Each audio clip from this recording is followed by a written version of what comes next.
This video is going to be a film study look at Jahmyr Gibbs' 100-yard rushing performance in the Lions' 34-17 win over the Chicago Bears on Sunday. Gibbs now becomes, I believe, the second Detroit Lion running back in history to exceed 1,500 yards of offense from scrimmage and 15 touchdowns in the same season. 1,156 yards rushing, 12 TDs, and 440 yards receiving, 3 touchdowns on that side as well. Still 2 games remaining. He just had 154 yards of offense in the win over the Bears, completing the sweep over Chicago. The Lions are now, I think, 5-0 in the division. His incredible burst almost seems like a cheat code at times. I do think that Ben Johnson was trying out or implementing some new schemes that are almost kind of Jahmyr Gibbs specific in this game, and I intend to go over 3 of those concepts. In this video, you'll see him turn what should have been a loss, a tackle by Kyler Gordon in the backfield, into a 9-yard gain. And that's kind of, I think, illustrative of the skills that Jahmyr Gibbs has, whether it's as a receiver, catching the ball underneath of a zone, and then literally losing ground with his speed and burst in order to gain ground and turn it into an 11-yard gain on the play.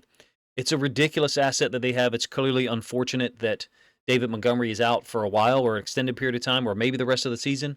The one positive is that you're forcing defenses to tackle Jahmyr Gibbs more often. Let's get to the film, and we'll separate it by possession.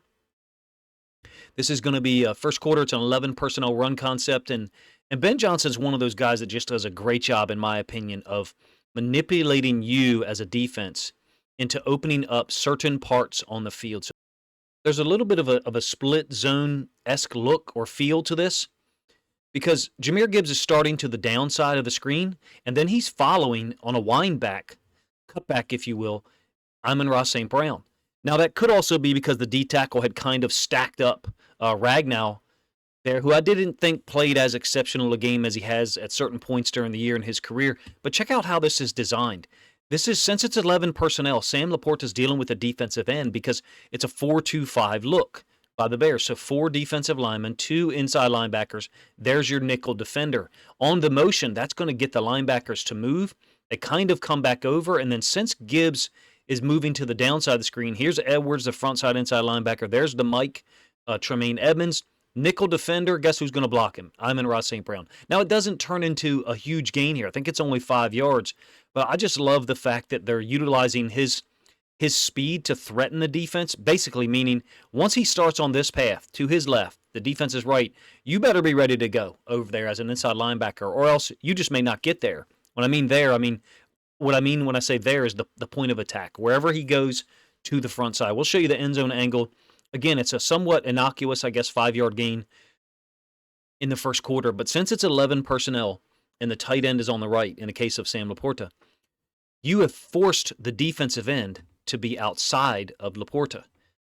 So there's this natural gap that exists inside of the C gap. They've essentially forced the 3 technique to line up there and zoning it to the left with all the offensive linemen, but then locking it on the backside, whatever people want to call it. You could just call it a base block by the tight end, isolates Gordon in that space, in that C-gap space, and then because St. Brown is folding to the backside, it allows that space to be run onto by Gibbs in a cutback, or we would call it a designed windback. Windback meaning the intention of the play is actually to bring it back to the backside.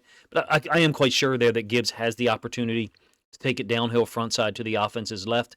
But it's just really cool design, if you ask me. One of the things that Ben Johnson does consistently is create those cutback or windback opportunities. This is the second possession. It's just 3rd and 6. Gibbs almost gets in the end zone here. 3rd and 6, up 3-0. And it's a really nice combo by Kevin Zeitler.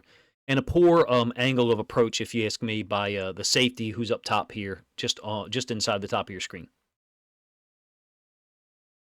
Gibbs presses downhill. The safety ends up being taken like a J-type angle.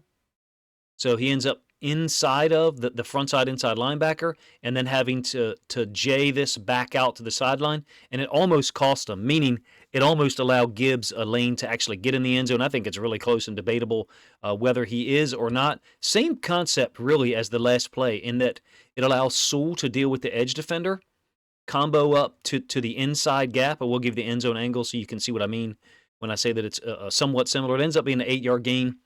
Gibbs would score 3 plays later. I'll show you that one. But I actually thought he scored on the very next play. This is the end zone angle, and you'll see the combo by Zeitler. The safety comes into your screen right now in the top right. So he's going to end up almost on the wrong side here, and that opens up that lane for Gibbs to get outside of Edmonds and almost get into the end zone for an early touchdown. He would capitalize 3 plays later, two run concepts later. Look, Ben Johnson specializes in these compressed alignments down on the goal line. I want to give away something that I'm thinking about trying to complete for the end of the week.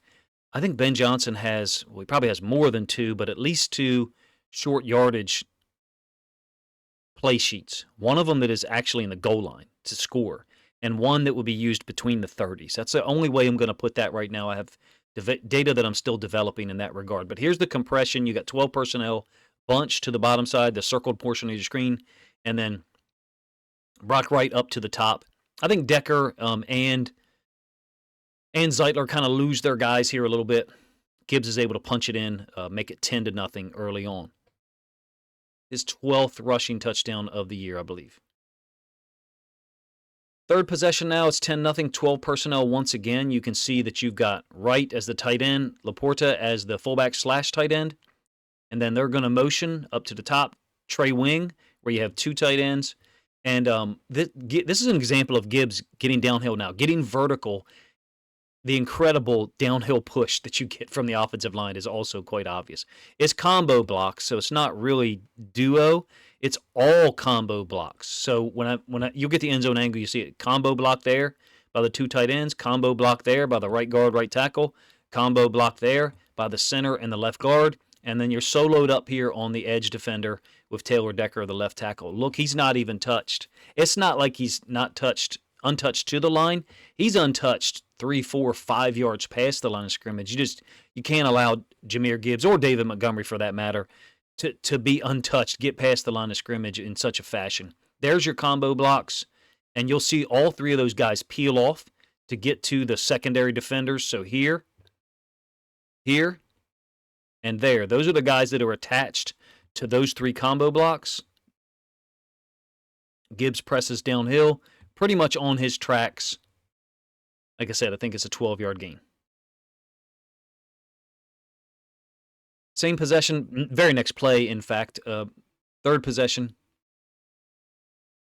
And it's a jet dive. I love anything that any team runs, for that matter, any offense, but where there's horizontal threats that are going in opposite directions. Ben Johnson actually specializes in that. So oftentimes it'll be 2 guys going in one direction. I'll show you one of those plays in a moment. So Jameson Williams on the jet and Jahmyr Gibbs on the dive, opposite of it. But what I also really like about this is 12 personnel. Again, the very next play, so the same 2 tight ends stayed on the field. It's actually the same formation as Gibbs' short touchdown run. The only difference is here, now you're getting some horizontal threat because they're not short yardage. And this is Gibbs spinning away from, juking, making Gordon whiff. What could have been, should have been, a loss on the play ends up being a first down. Pretty ridiculous if you ask me. It's an 11-yard gain when it could have been a tackle for loss. Gordon's a pretty good player if you ask me. There he is off the screen, left-hand side. Jet dive.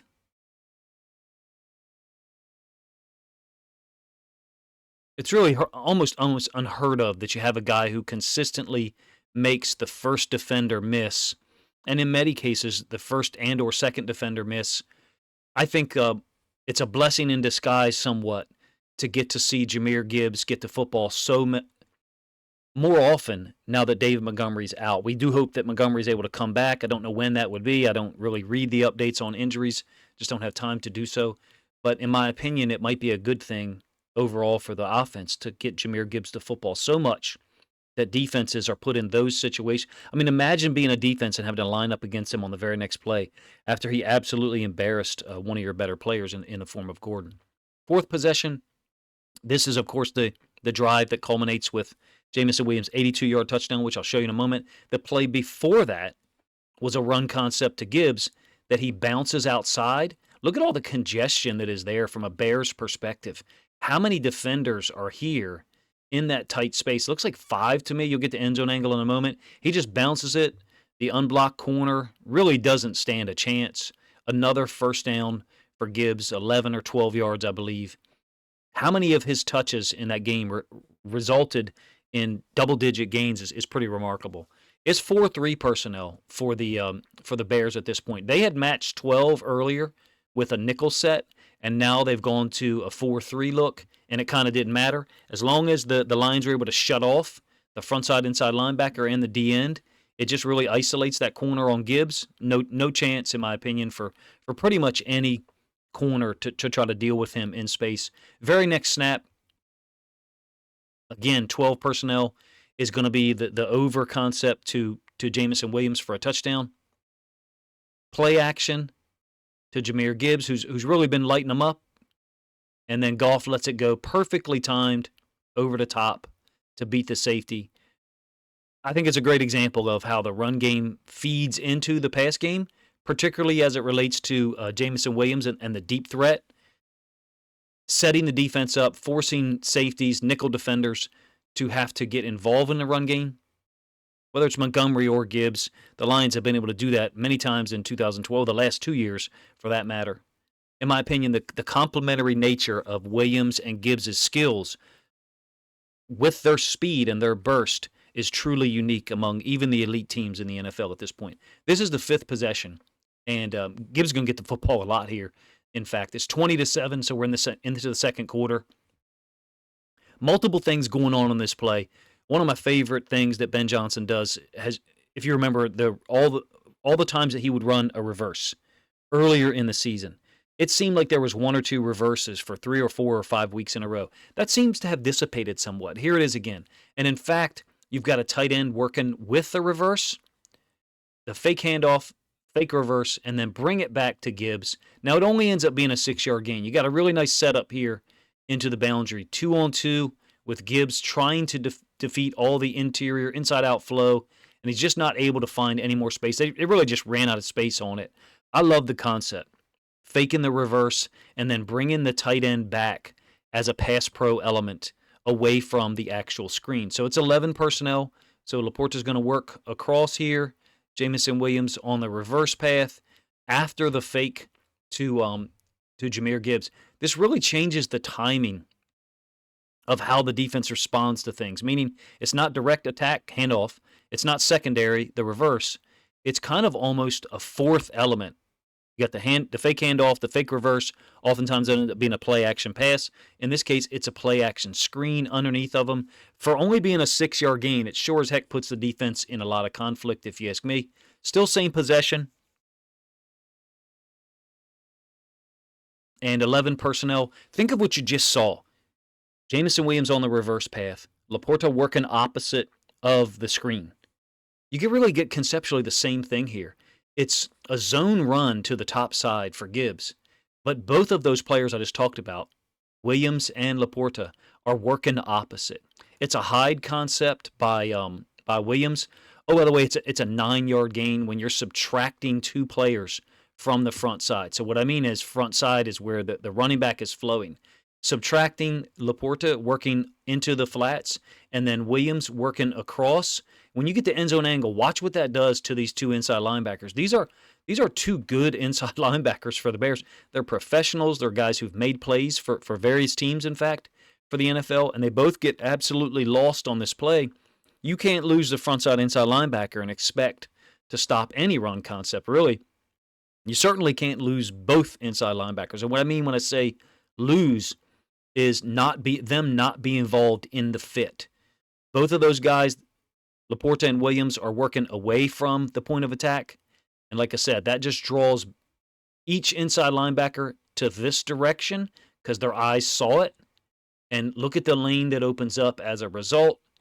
Oh, by the way, Mahogany, who I'll hopefully have a film study video out on early on Thursday, is able to get and close off Edwards. 9-yard gain when you've subtracted 2 at the point of attack, Williams and Laporta, but you also took away their 2, so things ended up evening out.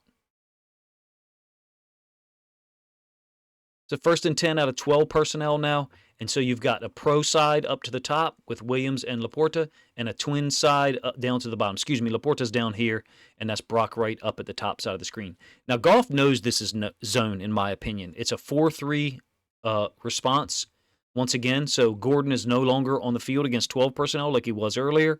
Another example of Gibbs catching it underneath and just giving ground to gain ground.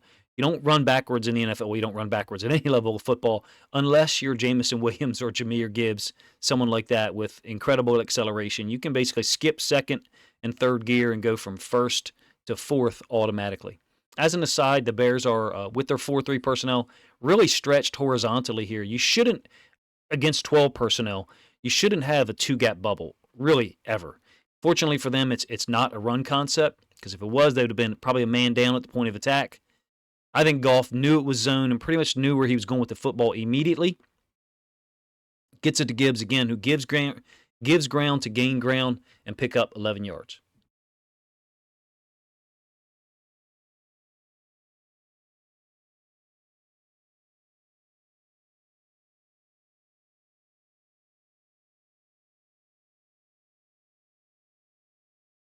Interesting sequence here from a Christian Mahogany standpoint. It's 3rd and 3, and the Lions are comboing here. Watch Mahogany peel off and pick up the blitzing inside linebacker. Perhaps it's not a blitz. Maybe it's just a read. But I'll give you the end zone angle so you can see it. How quick Mahogany recognizes it. I mean, it still doesn't work because Laporta and Williams just don't get a handle on this defensive end and that safety at all. So the safety gets involved, disrupts things, and then the defensive end gets involved as well. And the unblocked corner, Tyreek Stevenson, is there to clean things up. But it's a really nice job. I think gives you an idea on a 2-yard gain, gives you an idea of the reaction and the athletic ability of Mahogany. Now, I also want to mention this. Watch his alignment. Watch how he lines up. And I think he right now is looking directly at Edwards. I'm not sure what he's looking at. I'm not sure why he's looking there. I just know he's clearly adjusting his stance and tightening up a little bit. You can see his left and right foot. Linemen don't do that. And so what I mean when I say that is look at the rest of the guys. They've already got their width.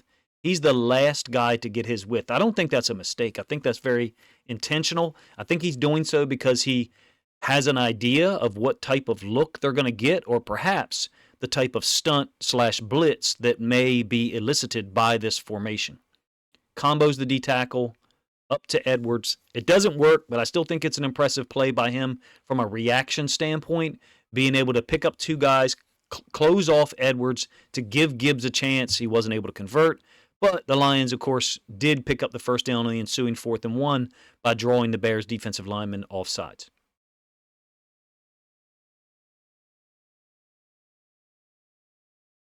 $11 personnel now here on the 7th possession. In fact, I think it's the first possession of the third quarter.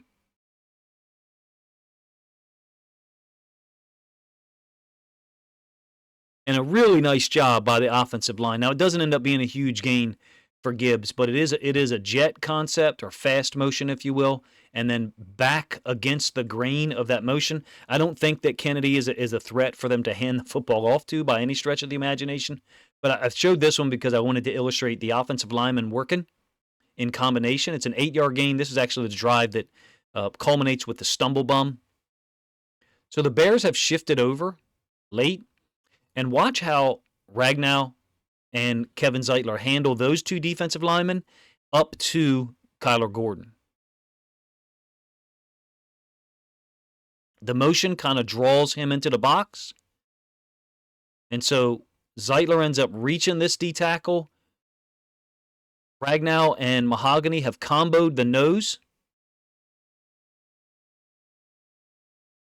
And then Ragnow works up to Gordon, and lo and behold, that is the exact block that Gibbs is able to cut under and turn it into an 8-yard gain. Now, Gibbs, thinks it should probably be a longer gain because he's just used to not being tackled pretty much by anyone in any kind of downhill space.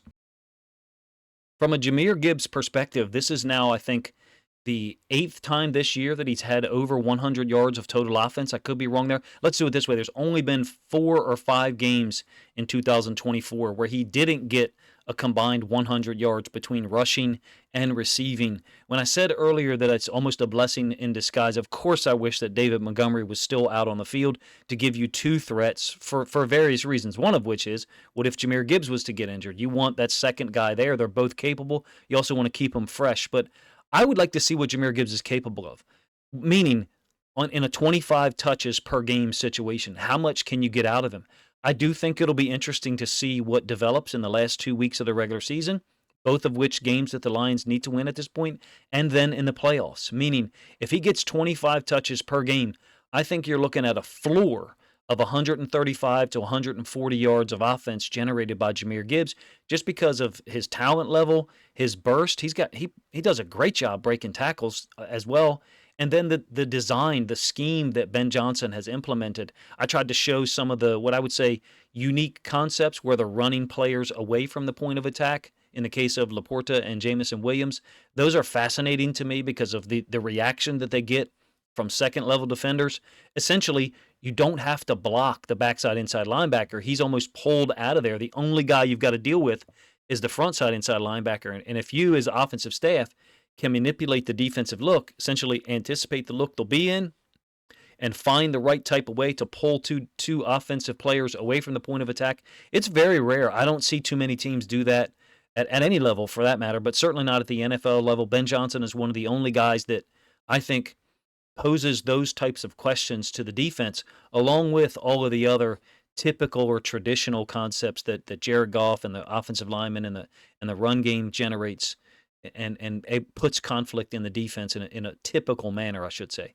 In any case, this is my film study look at Jahmyr Gibbs' Week 16 performance against the Bears. Once again, going over 100 yards of total offense or combined offense. In this case, 109 yards rushing and 1 short touchdown. If you think other Lions fans would enjoy this film study look at Gibbs' performance in Week 16, then please consider grabbing a link to this video, sharing it out on social media to help this content get more reach.